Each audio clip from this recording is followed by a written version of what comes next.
Good morning बच्चों। कल हमने आपको समास के बारे में बताया था, समास की परिभाषा और उसके भेद। आज हम आपको उसके भेद के बारे में बताने जा रहे हैं, कितने प्रकार के होते हैं उसको एग्जाम्पल के साथ स्पष्ट करेंगे। पहला है अव्ययीभाव समास। अव्ययीभाव समास क्या होता है? जिसका पहला पद या पूर्व पद, परिभाषा कैसी है कि जिसका पहला पद पूर्व पद प्रधान होता है और वह अव्यय होता है। जहां पहला पद प्रधान होता है, पहला पद माने पूर्व पद, पहले शब्द पे हम जोर दे रहे हैं, प्रधान होता है और वह अव्यय होता है, उसे अव्ययीभाव समास कहते हैं। जैसे प्रतिवर्ष, प्रतिवर्ष, वर्ष वर्ष। यथासंभव, यथा माने जैसा, यथासंभव जैसा संभव हो। अब किस पे जोर दिया हमने?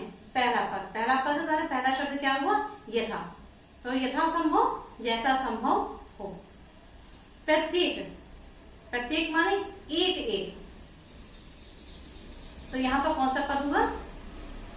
कौन सा कार समास हुआ? यहाँ पर अव्ययीभाव समास, क्योंकि हम क्या कर रहे हैं? हम पूर्व पद पर, पहले पद पर, पहले शब्द पर हम जोर दे रहे हैं, तो इसलिए यहाँ पर अव्ययीभाव समास। दूसरा समास हमारा क्या आता है? तत्पुरुष समास। तत्पुरुष समास किसे कहते हैं? जहां दूसरा पद माने उत्तर पद, बाद का शब्द, जहां पे दूसरा पद उत्तर पद प्रधान होता है, वहां पर क्या कहलाता है? तत्पुरुष समास उसको कहते हैं। तत्पुरुष समास के कई भेद होते हैं। कितने? तत्पुरुष समास के 6 भेद होते हैं। अब उनको 6 के बारे में हम आपको बताने जा रहे हैं। 6 भेद में पहला भेद आपका आ रहा है कर्म कारक। आपने कारक और उसकी भक्तियां पढ़ी होंगी, ठीक? तो वही चिन्ह हम आपको इसमें बताएंगे। कर्म तत्पुरुष क्या है? पहला है कर्म तत्पुरुष। इसमें द्वितीय भक्ति अथवा कर्म कारक के चिन्ह को शब्द का लोप हो जाता है। लोप माने छिप जाना। जैसे हम कहें आपने कर्ता ने कर्म को, तो कर्म को जो है ये छिप गया है, द्वितीय भक्ति है और इसका वो चिन्ह छुप गया है, ठीक? जैसे हम एग्जाम्पल बता रहे हैं आपको, माखन चोर, तो माखन को चुराने वाला, माखन चोर, माखन को चुराने वाला। दुखहर्ता, दुख को हरने वाला। तो यहाँ पर कौन सा कारक होगा? यहाँ पर हम कर्म तत्पुरुष समास कहेंगे इसको, ठीक? कर्ता ने कर्म को, कर्ण से। अब आइए दूसरा आया कर्ण तत्पुरुष। कर्ण तत्पुरुष में क्या है कि इसमें तृतीय भक्ति अथवा कर्ण कारक के और से का लोप हो जाता है। हमने भी आपको बताया ना, कर्ता ने कर्म को कर्ण से का लोप हो जाता है। वहां पे कौन सा कारक होता है? वहां पे कर्ण तत्पुरुष समास होता है। जैसे हम कहें तुलसी कृत, कृत माने रचा हुआ। तुलसी कृत, तुलसी के द्वारा कृत।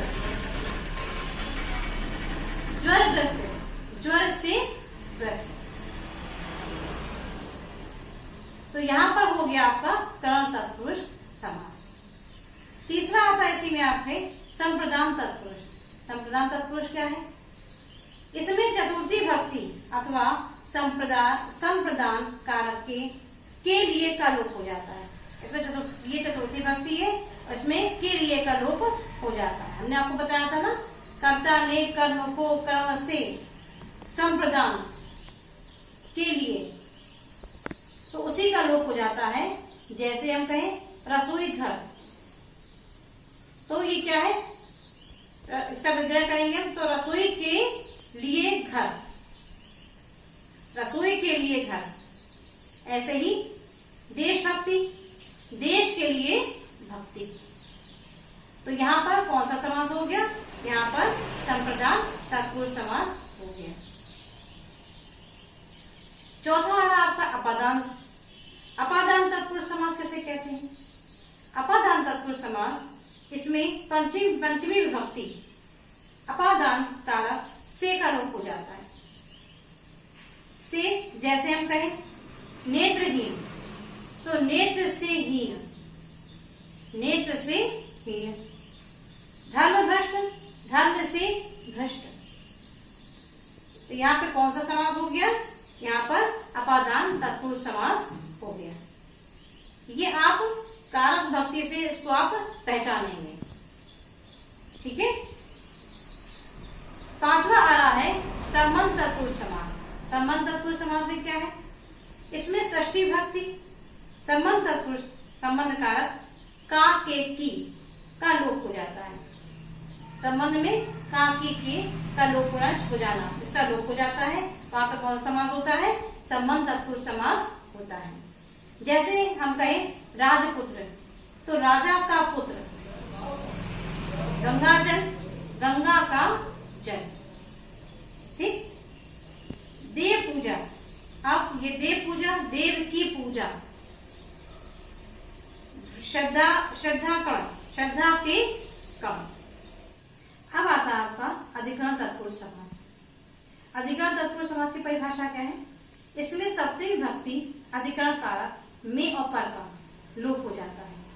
में और पर का लोप हो जाता है अधिकरण सप्तमी विभक्ति में। जैसे हम कहें ईश्वर भक्ति, तो ईश्वर में भक्ति, ईश्वर में भक्ति, तो में का यहाँ पर लोप हो गया। जलमग्न, जल में मग्न। ठीक। आत्मनिर्भर, आत्मा स्वयं, तो स्वयं पर निर्भर, यहाँ पे भी पर का लोप हो गया। घुड़सवार, घोड़े पर सवार। तो यहाँ पर कौन सी है? कौन सा समास आ गया आपका? अधिकरण तत्पुरुष समास आ गया। अब ये आपके मैंने हमने बताया आपको, अब वही भाव समास पहला और तत्पुरुष समास। तत्पुरुष समास में भी आपको उसके 6 प्रकार बताए और 6 प्रकार की परिभाषा और एग्जाम्पल समास में आपको समझाया। अब आया अपना तीसरा समास, कौन सा? द्वंद्व समास। द्वंद्व समास किसे कहते हैं? द्वंद्व समास में जिस समास में दोनों पद प्रधान होते हैं, उत्तर पद, पूर्व पद भी और उत्तर पद दोनों प्रधान होते हैं, और वहां पे क्या विग्रह करते समय दोनों के बीच और, तथा, या, अथवा आदि समुच्चय बोधकों को का प्रयोग होता है, उसे द्वंद्व समास कहते हैं। जैसे हम कहें माता पिता, इसको कैसे पहचानेंगे? द्वंद्व समास है। माता पिता के बीच में आपके डैश लग जाएगा, डैश माने योजक चिन्ह, ये लग जाएगा, तो ये आपकी पहचान है कि ये द्वंद्व समास है। ठीक। तो माता डैश पिता है, तो माता और पिता, भाई बहन, भाई और बहन, तो ये हो गया आपका द्वंद्व समास। इसके बाद आपके आ रहा है चौथा समास, कौन सा? द्विगु समास। द्विगु समास किसे कहते हैं? जिस समास का पहला पद संख्यावाचक विशेषण होता है, ध्यान से इसको सुनिएगा, कि जिस समास का पहला पद संख्यावाचक विशेषण होता है, इस और दूसरा पद समूहवाचक होता है, ग्रुप वाला। दूसरा पद कौन सा होता है? समूहवाचक होता है, उसे द्विगु समास कहते हैं। जैसे हम कहें चौराहा 4, पंचवटी 5, त्रिदेव 3। ठीक। तो ये सब क्या आ रही? संख्या आ रही है। इससे आपको पहचानना है कि ये द्विगु समास है। चौराहा 4 राहों का समूह, पंचवटी 5 वटों का समूह। ठीक। इससे आपको ये पहचानना है। तो पहला पद द्विगु समास किसे कहते हैं? जिस समास का पहला पद संख्यावाचक विशेषण होता है, उसे द्विगु समास कहते हैं। अब और उत्तर पद कैसा होगा? समूहवाचक, ग्रुप के साथ आएगा। ऐसा मैंने बताया आपको, चौराहा, तो 4 राह, 4 तो हो गया, 4 क्या संख्या हो गई, तो 4 राहों का समूह। ठीक। तो 4 राह, 4 गिनती भी हो गई और समूह ग्रुप भी आ गया, 4 राहों का समूह। अब इसके बाद आ रहा है कौन सा समास? 5वां समास अपना कर्मधारय समास। कर्मधारय समास किसे कहते हैं? जहां पूर्व पद विशेषण, जहां पर पूर्व पद पहला पद जो आ रहा, पहला शब्द जो आ रहा, वो क्या होता है? विशेषण है। ठीक। जहां पूर्व पद विशेषण और उत्तर पद विशेष होता है। विशेषण की विशेषता बताने वाले क्या कहते हैं? विशेष कहते हैं। तो विशेषण की विशेषता बता रहा है यहाँ पर कर्मधारय समास। ध्यान से सुनिएगा कि जहां पूर्व पद विशेषण और उत्तर पद क्या है? विशेष होता है। वहां पर कर्मधारय समास होता है। जैसे हम कहें नील कमल, नील पूर्व पद है ना और विशेषण है, तो क्या है? नील कमल, नीला कमल। कमल है, नील कमल है, लेकिन कैसा कमल है? वो नीला है, नीला कमल।